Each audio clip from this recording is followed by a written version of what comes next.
আমরা একটু বোঝাবো ডাক দাও তো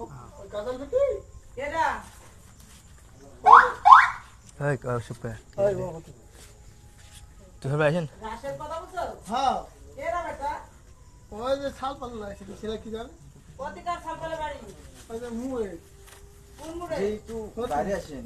মানে ইয়ারা ইয়া করেন হুজুরে ডাক দেন আপনার সাথে কথা না হুজুরের সাথে আসেন তো যেহেতু বাইরে আসেন কথা বলবো তো হুজুর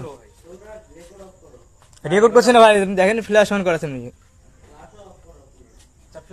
আচ্ছা ফ্ল্যাশ অফ করে দিচ্ছি এমনি আপনার কথা বলছে একটু